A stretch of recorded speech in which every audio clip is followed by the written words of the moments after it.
Γεια σας παιδιά! Είμαι σίγουρη ότι ανυπομονείτε να ακούσετε τη συνέχεια της ιστορίας μας. Λοιπόν, καθίστε και αρχίζουμε!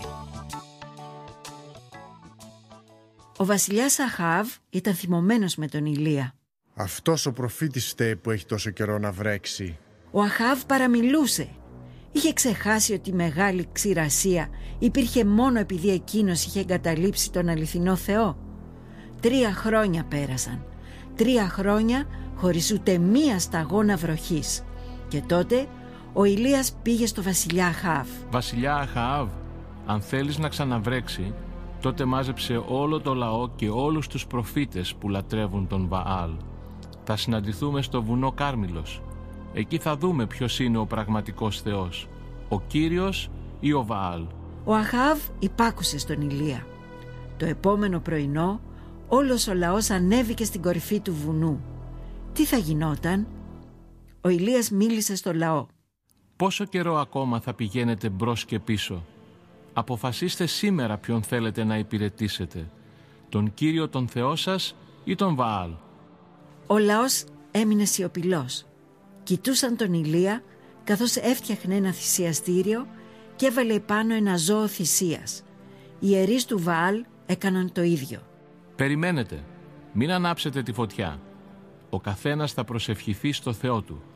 Και ο Θεός που στέλνει τη φωτιά από τον ουρανό είναι ο αληθινός Θεός.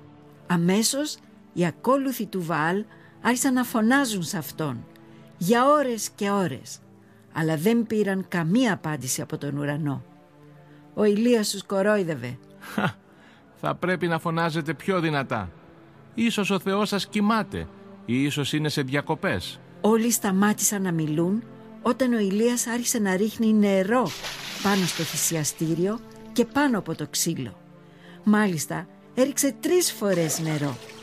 Το βρεγμένο ξύλο δεν καίγεται, έτσι δεν είναι?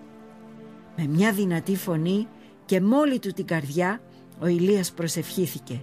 Κύριε και Θεέ μου, δείξε σήμερα στο λαό σου ότι εσύ είσαι ο Θεός του Ισραήλ και ότι εγώ είμαι ο υπηρέτης σου. Πω! Ξαφνικά φωτιά έπεσε από τον ουρανό και έκαψε τη θυσία, τα ξύλα, τις πέτρες και ακόμα και το νερό. Όλα κάηκαν σε μια ζωηρή φωτιά. Όλοι οι άνθρωποι σοκαρισμένοι έπεσαν στο χώμα με τα πρόσωπά τους και φώναξαν όλοι μαζί ενωμένοι. Ο Κύριος είναι ο Θεός! Ο Κύριος είναι ο Θεός! Τώρα όλοι οι άνθρωποι είχαν πιστεί και οι ψευτοϊερείς του Βαάλ είχαν πάρει την αμοιβή που τους άξιζε. Έπρεπε όλοι να πεθάνουν. Ο Κύριος είναι ο αληθινός Θεός. Άλλη μια φορά προσευχήθηκε ο Ηλίας και μετά μαύρα σύννεφα μαζεύτηκαν. Οι πρώτες σταγόνες της βροχής έπεσαν. Ο μόνος αληθινός Θεός έστειλε ξανά τη βροχή. Θα χαρώ να διαβάσω όποια ερώτηση, απορία ή μήνυμα θέλετε να μου στείλετε στην ηλεκτρονική διεύθυνση info.exerevnites@gmail.com. Καλή συνέχεια!